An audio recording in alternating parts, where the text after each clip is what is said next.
ሊያንድሮ ትሮሳርድ በዌስትሃም ዩናይትድ ላይ ያስቆጠራት እጅግ አስደናቂ ጎል አርሰናል የእንግሊዝ ፕሪሚየር ሊግ ዋንጫን ለማንሳት በሚያደርገው ታሪካዊ ጉዞ ውስጥ ፍጹም ወሳኝና የውድድር ዘመኑን አቅጣጫ የቀየረች ነበረች። ይህም በመሆኑ ከጥቂት ሳምንታት በኋላ ትሮሳርድ ያቺን ወርቃማ ጎል ብቻ ሳይሆን በሴልኸርስት ፓርክ ስቴዲየም ከሜዳ ውጪ በተጓዙት በሺዎች በሚቆጠሩ እጅግ ስሜታዊ ደጋፊዎቻቸው ፊት የታላቁን የፕሪሚየር ሊግ ዋንጫ ስኬት በጋራ በደማቅ ሁኔታ ሲያከብሩ ታይተዋል። ከብራይተን ኤንድ ሆቭ አልቢዮን ዝውውሩን ከፈጸመበት ጊዜ ጀምሮ ይህ ቤልጂየማዊ ኮከብ በሰሜን ለንደን ደጋፊዎች ዘንድ ልዩ ተወዳጅነትን ያተረፈ እውነተኛ ጀግና መሆን ችሏል። ነገር ግን ዕድሜው 31 ዓመት መሙላቱን ተከትሎ አሁን ላይ መድፈኞቹ በእሱ ምትክ ይበልጥ ፈጣንና የላቀ የብቃት ደረጃ ያለውን አዲስ ተጫዋች ለማስፈረም የሚንቀሳቀሱበት ትክክለኛው ጊዜ ደርሷል። ወደዚህ የበጋ የዝውውር መስኮት ሲገቡ ለአርሰናል ከቀዳሚዎቹና ትልልቅ ትኩረት ከተሰጣቸው ጉዳዮች መካከል ዋነኛው የፊት መስመር የማጥቃት አቅማቸውን በከፍተኛ ሁኔታ ማጠናከር ነው። ምንም እንኳን ባለፈው ቅዳሜ በተደረገው የሻምፒዮንስ ሊግ ፍጻሜ ላይ የሚኬል አርቴታው ታታሪ ስብስብ በፒኤስጂ ላይ ጠንካራ ፉክክር ቢያደርግም በሁለቱ ቡድኖች የማጥቃት መስመር መካከል ያለው የክላስና የብቃት ልዩነት ግን እንደ ሰማይና ምድር የራቀ እንደነበር በግልጽ ታይቷል። አርሰናል ቡካዮ ሳካን ሊይዝ ይችላል፣ ካይ ሃቨርትዝንም በቡድን ውስጥ ሊያካትት ይችላል። ሆኖም ግን እነሱ እንደ ባሎንዶር አሸናፊ ኡስማን ዴምቤሌ፣ ዴዚሬ ዱዌ ወይም እንደ ጆርጂኒያዊው ኮከብ ካቪቻ ክቫራትስኬሊያ አይነት በተቃራኒ ተከላካዮች ላይ ከፍተኛ ጥፋት የሚፈጥሩ አስፈሪ ተጫዋቾች አይደሉም። በመሆኑም መድፈኞቹ ለፒኤስጂው የጆርጂያዊ ሱፐርስታር ካቪቻ ክቫራትስኬሊያ ትልቅ ፍላጎት አሳይተዋል። ነገር ግን ይህ ዝውውር መጀመሪያውኑ እውን የመሆን ዕድሉ እጅግ በጣም አናሳ ነው። በአንጻሩ የቡድን አጋሩን ብራድሊ ባርኮላን ለማስፈረም የሚደረገው ጥረት ግን ተስፋ ሰጪ ይመስላል። አርሰናሎች ለዚህ ፈረንሳዊ ወጣት የክንፍ አጥቂ ትልቅ ፍላጎት እንዳላቸው ቢነገርም እሱ ግን በዝውውር ሰሌዳቸው ላይ ቀዳሚው ምርጫቸው አይደለም። ይልቁንም የመድፈኞቹ ዋነኛ ኢላማ የአስቶን ቪላው ሞርጋን ሮጀርስ ነው። ነገር ግን አስቶን ቪላዎች ለዚህ እንግሊዛዊ ድንቅ ተጫዋች እስከ 100 ሚሊዮን ፓውንድ የሚደርስ ዋጋ በመተመናቸው የዝውውር ዋጋውን ዝቅ ለማድረግ ረጅምና አድካሚ ድርድርን ይጠይቃል። በዚህም ምክንያት አርሰናሎች በአንጻራዊነት ተመጣጣኝ ዋጋ ያለው ሌላ ታላቅ አማራጭ በኤሲ ሚላኑ ራፋኤል ሊያኦ መልክ ሊያገኙ ይችላሉ።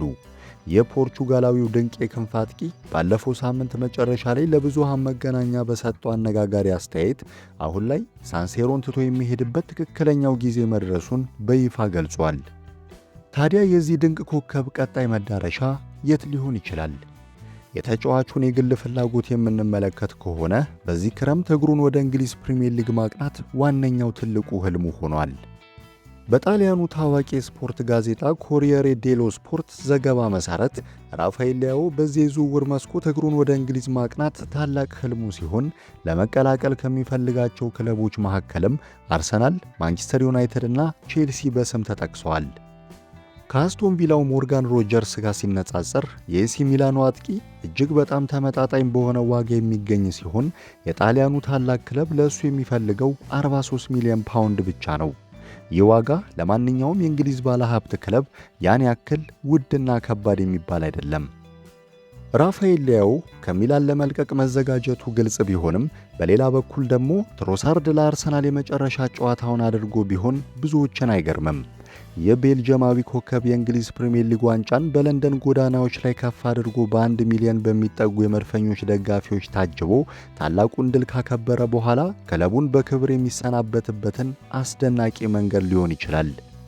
ወደ ኤምሬትስ ስቴዲየም ካቀናበት ጊዜ ጀምሮ ይህ አጭሩ ቤልጂየማዊ አጥቂ የተገዛበትን የዝውውር ዋጋ ስናስብ በክለቡ ታሪክ ውስጥ ከተፈጸሙት እጅግ ምርጥ ዝውውሮች መካከል አንዱ መሆኑን በተግባር አስመስክሯል።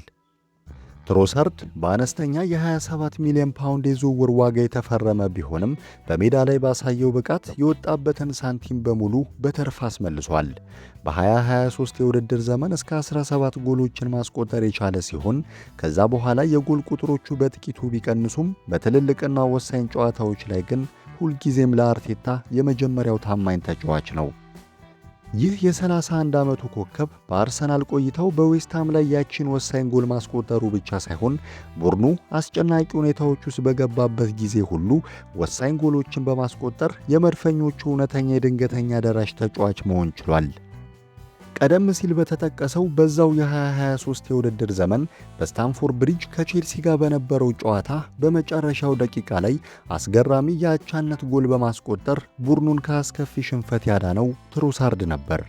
በተጨማሪም በሊቨርፑል በድጋሚ በቼልሲና በማንቸስተር ዩናይትድ ላይ ወሳኝ ጎሎችን ከመረብ አሳርፏል። ይህ ብቻ ሳይሆን በሻምፒዮንስ ሊግ የማጣሪያ መድረክ ላይ ከባየር ሙኒክ ጋር በተደረገው እጅግ ጠንካራ ጨዋታ ላይ ለአርሰናል ወሳኙን የአቻነት ጎል ያስቆጠረው እሱ ራሱ ነበር። ይሁን እንጂ አሁን ላይ የእግር ኳስ ሕይወቱ ማምሻ ላይ የደረሰው የክለቡ 19 ቁጥር ወጥ የሆነ የብቃቱ አቋም በከፍተኛ ሁኔታ ሲቀንስ ታይቷል። በዌስትሃም ላይ ያስቆጠራት ያቺ ጎል ባለፉት 25 ጨዋታዎች ውስጥ ያስመዘገባት የመጀመሪያው ስኬት ነበረች። ይህ ደግሞ በብቃቱ ላይ ምን ያክል ከባድና ረጅም የጎል ድርቅ አጋጥሞት እንደነበር በግልጽ ያሳያል። በዚህም ምክንያት አርሰናል የተሻለ የላቀ አቅም ያለው አዲስ ኮከብ ለመተካት ይህንን ትክክለኛውን ጊዜ መጠቀም ያለበት ሲሆን ለዚህም ሚና የኤሲ ሚላኑን ራፋኤል ሊያውን ያክል ፍጹም ተስማሚ ተጫዋች ማግኘት አይችልም። በአንጋፋ ጋዜጠኞች በዓለም ላይ ካሉ ምርጥ የግራ መስመር ክንፍ አጥቂዎች አንዱ ተብሎ የተወደሰው ይህ ፖርቹጋላዊ ድንቅ ኮከብ ለረጅም ዓመታት በሳንሴሮ የኤሲ ሚላን ዋነኛ ባለታሪክና የቡድኑ የጀርባ አጥንት ሆኖ ቆይቷል። ምንም እንኳን ይህ የ26 ዓመት ወጣት በዚህ የውድድር ዘመን በሁሉም ውድድሮች 10 ጎሎችንና 3 ለጎል የሚሆኑ ኳሶችን በማመቻቸት ብቻ የውድድር ዓመቱን ቢያጠናቅቅም ከዛ በፊት ግን በታዋቂው የኤሲ ሚላን ቀይና ጥቁር ማሊያ ውስጥ እጅግ አስደናቂና ፈጣን ተጫዋች ነበር። ባለፈው የውድድር ዘመን ሊያኦ 12 ጎሎችን ከመረብ ያገናኘ ሲሆን 11 ለጎል የሚሆኑ ኳሶችን ማመቻቸት ችሏል። ይህም ከዚህ በፊት ባለው ዓመት ካስመዘገበው 15 ጎሎችና 12 አሲስቶች ጋር ሲደመር እጅግ አስደናቂ ቁጥር ይሆናል። ለረጅም ጊዜ አሁን እሱ በአውሮፓ እግር ኳስ ውስጥ እጅግ አስፈሪና አደገኛ ከሆኑት የክንፍ መስመር ተጫዋቾች መካከል አንዱ ሆኖ ዘልቋል። በኤሲ ሚላኑ አሰልጣኝ ስቴፋኖ ፒዮሊ ከግራ መስመር ተነስቶ ወደ መሃል በመግባት በቀኝ እግሩ አስደናቂ ጎሎችን በሚያስቆጥርበት ልዩ የጨዋታ ዘይቤው ምክንያት የቀድሞውን ወጣት ቴሪ ኦንሪን ይመስላል ተብሎ የተወደሰው የዚህ ኮከብ አጠቃላይ ቁጥሮች ሙሉ በሙሉ ወደሱ የሚያደሉ ይመስላሉ። በተለይም ሁለቱም ተጫዋቾች ይበልጥ ወጥ የሆነ ምርጥ ብቃት ያሳዩበትን የ2024 የውድድር ዘመን አሃዞችን ስናነጻጽር የሊያኦ የበላይነት በግልጽ ጎልቶ ይታያል። እጅግ ድንቅ ድሪብለርና ኳስን እየነዳ በፍጥነት መገስገስ የሚችል ተጫዋች የሆነው ሊያኦ በተለይም በተናጠል ከተቃራኒ ቡድን ተከላካይ ጋር አንድ ለአንድ ሲገናኝና ተጭኖ ሲገባ ሙሉ አቅሙን የሚያሳይ አስፈሪ ኮከብ ነው።